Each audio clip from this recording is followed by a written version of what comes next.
Hello everyone, welcome back. I hope you're doing so awesome.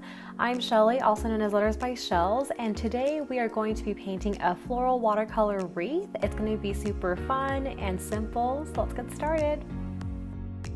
So a few things that we'll be using today for this project is watercolor paper, watercolor paints, paintbrush, water, paper towel, and also some painter's tape to create that border for that floral wreath. And again, all the materials I'll be using will be listed in the caption below. For the first step, I'm just going to cut some painter's tape just to create that border for myself, to create that floral wreath. So it doesn't have to be super perfect, just make sure that the tape lines up at the very edges to create that nice even box. So after you're done with that process, I'm going to go ahead, dip my paintbrush in water and just choose a darker shade of green. The goal is to paint some leaves around the edges. And again, I also have a tutorial on how to create these watercolor leaves in a step-by-step process as well, and I'll link that video below in the caption. But I like to start my leaves on the left-hand side, just at that corner, and just basically start painting one leaf and adding just more on top of that. So you'll see that some leaves will be individual, or I'll have a cluster of 2 leaves together or 3. So I'm basically now going around this box and just painting on the outside of it and just placing these leaves very randomly, because what I can also do is I can always go back later and add more leaves if I like to. And during this time when you're painting the leaves very randomly, feel free to also use different shades of green just to add more dimension to your watercolor piece as well.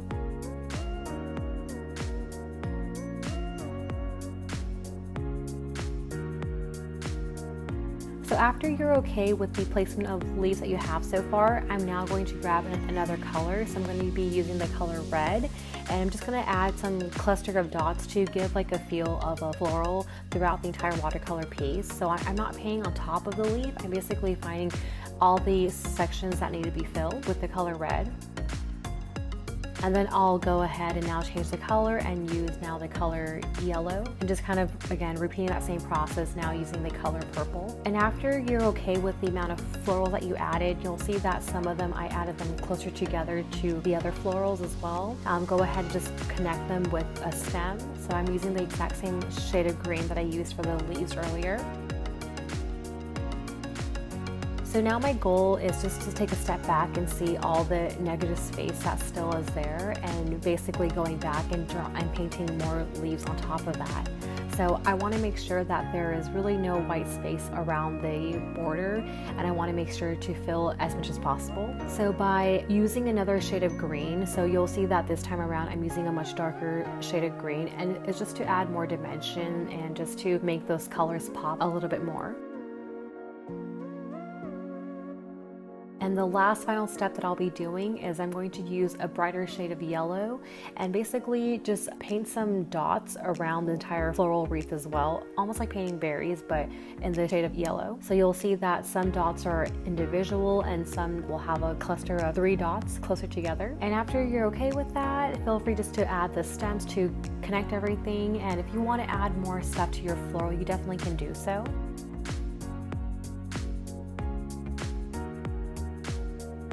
But for the last step, I'm just going to wait for this piece to fully dry. So usually it'll take about 30 minutes from my experience for it to fully dry, or you can also use like an embossing heat tool to make the process a little bit faster to dry. And afterwards, feel free just to go ahead, carefully peel off the painter's tape, and you'll see that you'll have like a nice clean border. So the goal of painting a floral wreath was because I wanted to write a message inside of it. For this one, I'm going to be writing the phrase "Be You."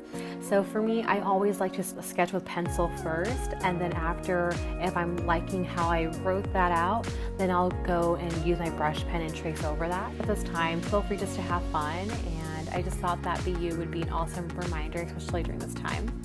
So afterwards, I'm going to be using a Tombow Fudosuki brush pen and just tracing over with what I just wrote.